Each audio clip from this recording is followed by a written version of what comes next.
Hello, and welcome to the Learn and Work Smarter podcast. I am so excited for today's episode.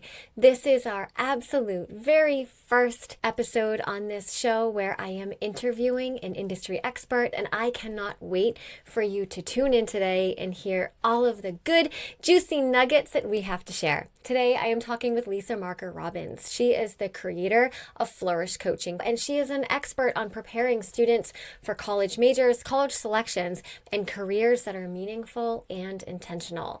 Today, we talk about the huge decision of how to choose colleges and how to choose careers, as well as this curious trend that she and I have both noticed over the past few years of students to choose business majors, this interest in business majors without truly understanding what that means. She shares plenty of tips and strategies for both parents of high school students as well as high school students themselves. So if you are the parent of a high school student who will be thinking about college in the next 3 or 4 years, this episode is for you. And if you yourself are a high school student and you are college bound, then please stay tuned, because what Lisa has to share today is what I wish I knew when I was in high school. We have a great show, and we're going to get started. Hello, you are listening to the Learn and Work Smarter podcast, the podcast for students and professionals who want to learn and work smarter. I'm your host, executive function coach, and founder of schoolhabits.com, Katie Azevedo. As a reminder, everything I mention in today's episode will be linked in the show notes, including a link to the transcript, which you can also find at learnandworksmarter.com/podcast. Well, hello, Lisa. Thank you for joining us today. I am so excited, not only for this conversation, but for you for being the first guest here at the Learn and Work Smarter podcast. And I cannot think of a better person to have as the first guest for our show. So thank you so much for being here. Well, Katie, I am honored to be the first guest. You do such a fantastic job with all your solo episodes. And I know you're going to be adding even more value because you've got great people in your circle who are like-minded with you that can help your students. And so I'm just honored to be the first one in the seat. Thank you. Thank you. Our conversation today, I think, is going to be very helpful for both of our audiences. So for those of you listening who don't know Lisa Marker Robbins, she is an absolute expert when it comes to teaching students and professionals as well, but teaching high school students how to best prepare for their college journey starting in high school. And so you and I both work with similar clienteles, we work with students, but we have different offerings. But because we work with the same age student, I believe we often encounter some of the same issues that our students are, bringing to us. And one of those is around college applications and choosing college majors. And so that is going to be the topic of today's conversation. I cannot wait for you to weigh in. I have two sort of things that I want to put on the table today, and then I will let you pick and choose which direction you want to go, hoping we can go in both directions. Generally speaking, I have noticed a trend over the past few years when I have students working with me in the office and we're working on college essays and supplemental essays and working through the Common App. A lot of these juniors and seniors have absolutely no idea what they want in a college major, what they want in a college career. And so when it comes time to putting these lists together, their college lists together, it really feels excruciatingly random.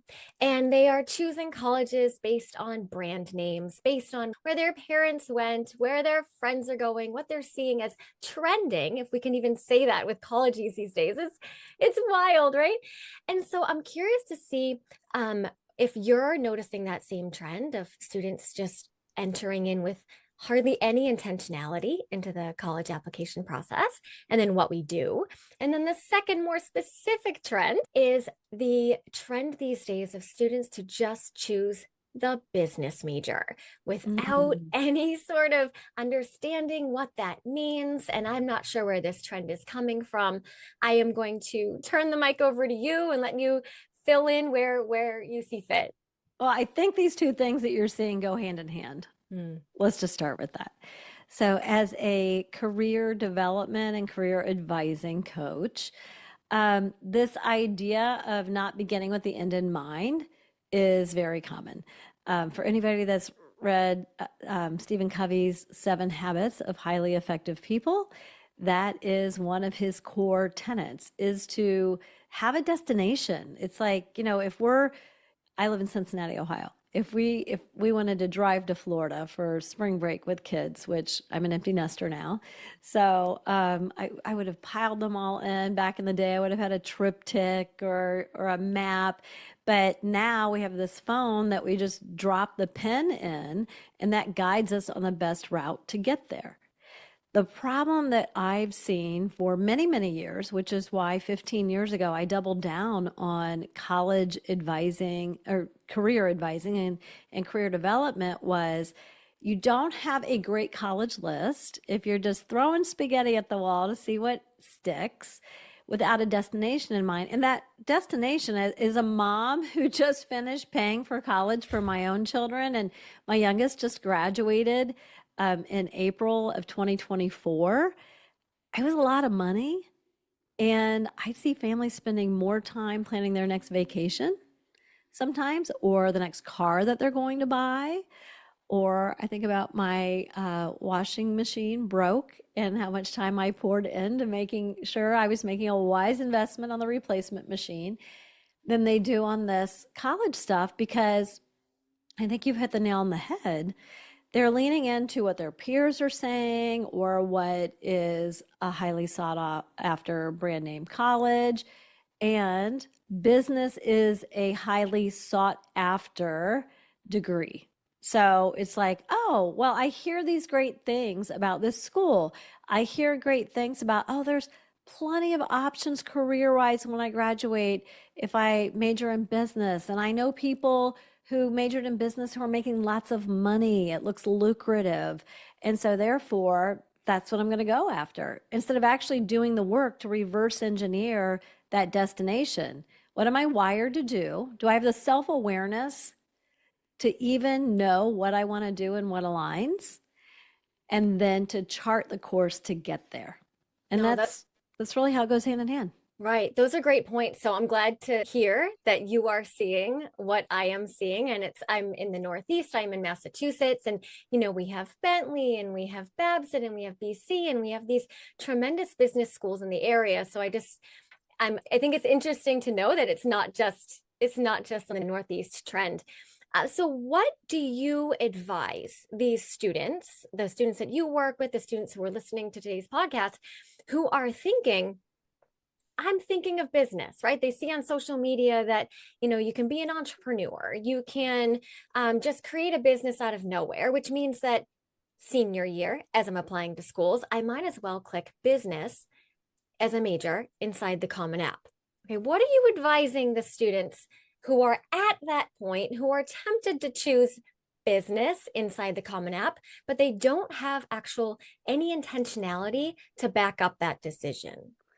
I think a good way for your students or their parents to kind of test if they know what they're getting into and they know their why would be many, many colleges require, and some of the ones that you named, require students to write an essay that says basically, why this major?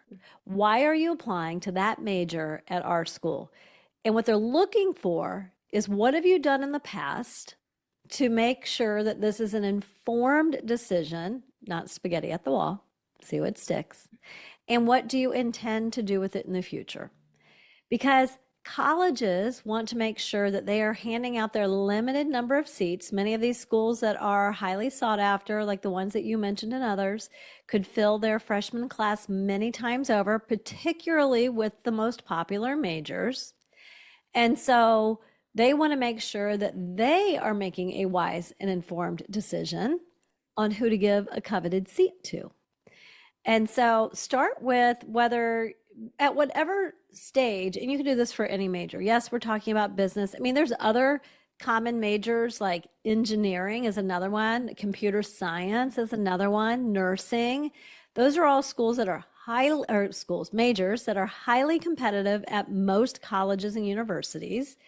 And people just think it sounds like a good idea based on, oh, I did great in math, or oh, so and so's dad or mom is doing this job and makes a lot of money. So start with that essay, whether it's a 10th grader, an 11th grader.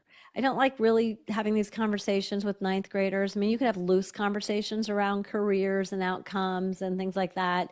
But like, let's just, I mean, you're fantastic with all the study habits and executive functioning and all that great stuff. Let's focus on that stuff freshman year and just getting involved in some extracurriculars. But if we can't explain in a 300, 400 word essay your why behind that major, then it's time to do some work. No, that's a great point. So if someone is earlier on in the school, they're 10th grade, I would think that is around the time when one should start thinking, not to throw too many shoulds into it. We all have different family situations, but I'm going to have a freshman. My daughter will be a freshman next year, and I'm already thinking about this. And I have heard that 10th grade is around the time to start the reverse engineering process, as you mentioned. So for a 10th grader, what are some of the things that we should be asking our students or our children when they're around 10th grade to start this conversation, to get them thinking about their majors and their careers and their vision for them future selves? Yeah, you ask a great question on the timing, right? So, yes, sophomore year, if I had a utopian society that I've now made peace with, will never exist. But if I had a utopian society and I could design it, I would start this work with every student by the time they are a second semester sophomore. Some are ready for it earlier, first semester sophomore. And there are very real deadlines coming. You and I both know that from the work that we do with students. College applications are going to be submitted by, November 1st-ish of the senior year. And so with that in mind, I always say it can be too early. Again, we don't want to, if you contact me today and said, hey, work with my 8th grader, I'd be like, no, not yet. We don't want her yet in our Launch Career Clarity course. But if a sophomore's ready, great. But if your student's not ready to have these conversations by junior year, start of junior year, you really have to kind of force it in a nice way. So how do we force it? Well, we ask just curious questions. I always say, start with curiosity, parents. It's way better to ask a question than make a statement. And it can be little things like I have an Instagram reel that I have recently that was me coming in from walking my dog, and it was freezing that day. And I'm like, if I had just come in and I had a teenager, I would say like, you know what? I would never want to work outside. What about you? Or do you want to work away from home? So you just start asking questions, but there's basically a 2-step process. You build self-awareness first. So what are my aptitudes? What's my hardwired personality? I personally, as a career coach, use the Berkman personality assessment with my students that generate the list of careers where the student looks like the adults who are already happily working in and thriving in a list of careers. So it takes it from the world's your oyster, you can be anything, to a more, that's overwhelming to teens, down to a more manageable list for investigation. So what are my values? What are my aptitudes? What's my hardwired personality? And then let's build career awareness. Kids, I mean, they know what a teacher is, a doctor, a nurse, but they don't know what an actuary is. They don't know what a project manager is. So there's lots of jobs that they don't know about because they've never had exposure. And quite frankly, I hear from their parents that their parents are like, I'm at a loss. I don't know either. And so 2-step process, self-awareness, career awareness. It's the Venn diagram. Where do they overlap? So that we can then do deeper investigation, which includes curating experiences, not just reading stuff online or watching an online YouTube video about somebody and their job, before we can make an informed decision. And then we figure out what's the path to get there. Okay, great point. So you mentioned the Berkman personality test. So that is something that I am going to venture to say is new to many people, particularly, high school students. So could you explain a little bit about that and maybe where somebody might be able to get their hands on it? I know it's something that you work with and that you offer students. Yes, so the Berkman's been around since the 1950s. It is rooted in positive psychology, has high validation and reliability scores. It is tested and retested. Some of your listeners a parent might know it because they had to take it as part of their hiring process. Mhm. Or it's a tool that is used for team building at companies like Procter and Gamble, Coca-Cola, Walmart, NASA, groups like that. So it can be a corporate tool, but it also can be a career advising tool. And it's not widely available. You can't go out on the web and find it. You have to go through a certified consultant. So I am one of those. I've used it with 4,000 students to date. But you have to know somebody who's certified to be able to take it and use it. Assessments have their place, but it shouldn't be the end all be all. So I want everybody to hear me in that.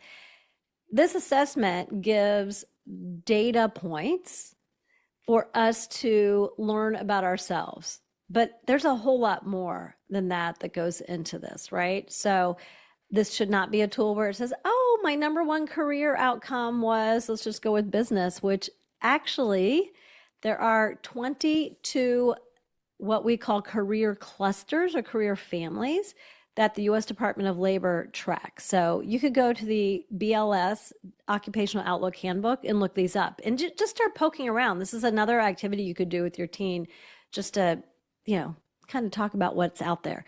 So if you go to B as in boy, BLS.gov, and then you just look for the Occupational Outlook Handbook on their website, then you can start looking at what are the 22 job families. Now let's go back to business, which is so popular. Business type careers, business schools have different divisions. There's different career clusters within business. So one of them is business and finance. Another one would be sales and marketing.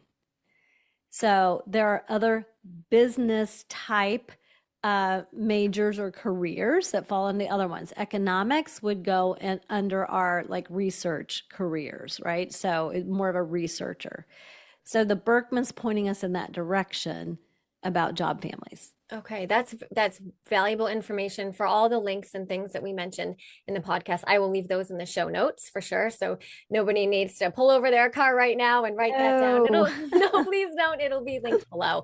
But I do have a follow-up question for that. So business is a very broad category, as we know, and as we just talked about. And that does touch on what I see a lot in my office with students who, when we're inside the Common App and they go to click on business, and then they need to pick a secondary major, or they need to be more specific with what do they mean with business? What does that even mean? And they're confronted with choices that they hadn't even known existed.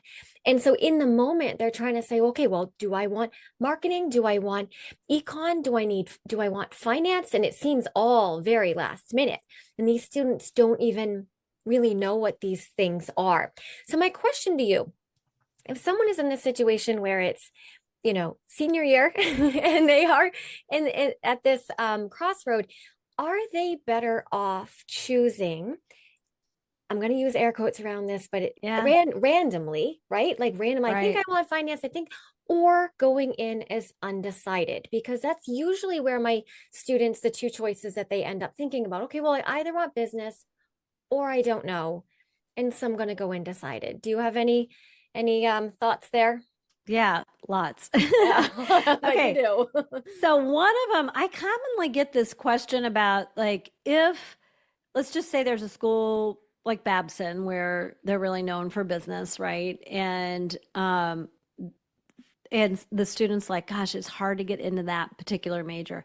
Maybe I should just put on social work and get admitted to the university, to the college as a different major, and then try to switch into it later. Well, that backfires more often than not. That's something that happens where you've painted yourself into a corner and then you cannot get over to the major that you want. You might have to end up transferring. So we don't want that to have to happen.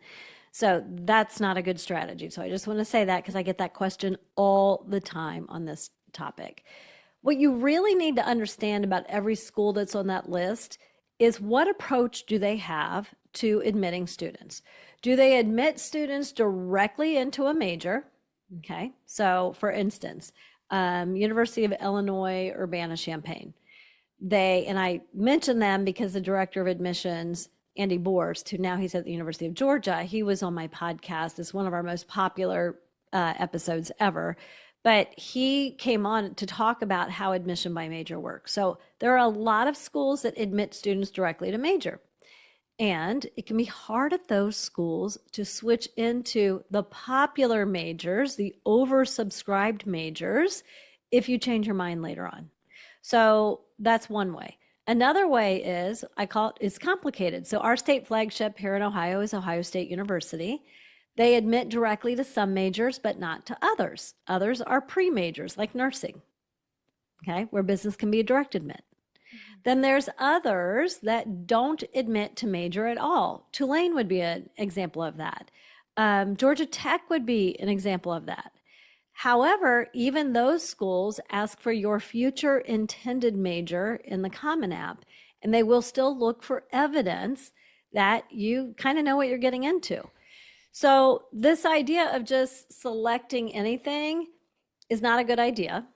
But the idea of, okay, is undecided a decent option? Some schools will have like business undecided, where others will just have general undecided, like more of an exploratory studies program. Purdue University does that, okay? So business undecided at least is giving you a seat in the business school, but not every school is going to offer a business undecided. So you really need to begin with, what approach to admitting students does the school take? And we've got a resource for that. So for your listeners, and we made a special resource just for a special link to make it easy to get to. If you go to our website, Flourish, Flourish, flourishcoachingco.com/Katie. I know, you got unique with that. You will get access to, we did a study with the 50 state flagship universities and looked at how they admitted. So direct to major, it's complicated, or not directly to major. And if there are any majors that were restricted to 12th grade applicants only, University of Illinois, Urbana-Champaign that I mentioned before, if you don't apply as a 12th grader, you will never get into that major. They don't take internal or external transfers into that major. And that happens with the most popular majors at some schools. So we have to be aware.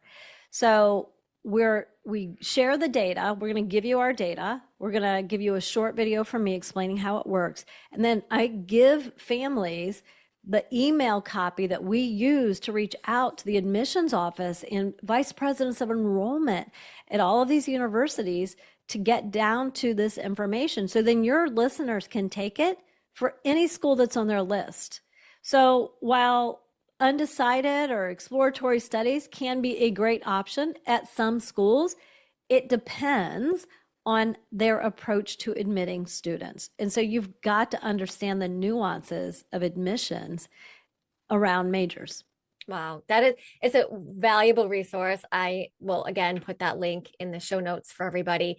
And I think that would be helpful, and correct me if I'm wrong, no matter what state, if you're a parent listening to this right now and you have a child at any stage in high school, even freshman year, I know we're not encouraging deep conversations about careers with our freshmen, but that could be a valuable source just to get the conversation rolling and just to get the thoughts in incubation before those deeper conversations need to happen. And I'd imagine for the students who are listening to this podcast as well, we have many students who listen, and self-advocacy is something that we, talk about and teach a lot here on the show. And if you are a student and you are in command of your own future college experience, then this would be a wonderful guide for you to get your hands on so that you can email these colleges and you can get the information and the answers that you are that you need in order to make a more informed decision, for sure. Well, I think that I find, and I think you probably find it too, Katie, that it can be overwhelming to just say, email the college, right? Oh, yeah. And so there's a lot of things that you do in working with students around executive functioning and study habits and those soft skills that they're building. And what I find is if we just have a framework to get us to step 1 or 2, So in this case, it's my email copy. Take it and make it your own. Don't make it, it'll sound like a 56-year-old lady if you make it mine. So tweak it, make it your own. But it gives you the framework, which removes the overwhelm that makes it possible to feel confident in reaching out. Right. Wonderful. I'm going to wrap up here with one final question. Is Yeah. what do you think is the most compelling reason that you can give either parents or high school students right now to begin the process of thinking about their future? Well, you asked a great question on timing earlier. And here's what I found as a career coach who has worked with thousands of teenagers and young adults and a good number of adults. Here's what I know. When we start early, the lane is wide. It's really wide. The older we get, we're making decisions and life is happening, and the lane is narrowing so that our choices can become more limited. Okay, so just like I was saying before, if you wait until you're in college to do the career development and advising work, and then discover that you want a major that major at the school I'm attending was closed off in 12th grade, it just narrowed, right? Now you could transfer to kind of widen it. If I am working with somebody that's my age or your age, well, I sit here and go, well, we have 5 adult children. 4 of them live here in the Cincinnati area. We have a grandchild here. Geography for me would be a barrier if I wanted to make a career change, which I don't, luckily. But I meet people my age who are like, what's this next chapter? Or I'm going to take early retirement and do something I really love because I never loved it. So by beginning early and being intentional, you'll have a better college list. You'll have better outcomes. You won't paint your teen into a corner or make decisions that no amount of money can bust open that door, because there are policies and deadlines that are real. And as life happens, we also begin to kind of narrow that path forward. So to have the best options, the time with the widest open space where you truly could make any decision, then beginning early is your friend. Wonderful. Yes. And I think you nailed it when you said that no amount of money, right, can undo Yeah. some of these decisions. And college is an unbelievable expense for families. And so you're right, people spend more money planning their vacations than they do oftentimes on the college process. And that's something that I think you're doing a wonderful job educating folks on the importance of intentionality and planning and the appropriate timing when it comes to mapping out the rest of someone's high school experience into college, into career. And thank you so much for sharing your expertise with us today, Lisa. Again, I will leave all the links that we mentioned today in the show notes. And I can't wait to have you back on the show for sure. I think we have a lot more to talk about. Thanks, Katie. It was a privilege to be your first guest.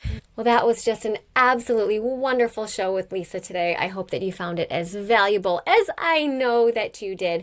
Again, I will leave all of the links that Lisa mentioned, including that guide to choosing college careers, in the show notes. Learnandworksmarter.com is where you can find the show notes for this podcast. I appreciate you being here, and I can't wait to share more expert voices with you on our show. And until then, never stop learning.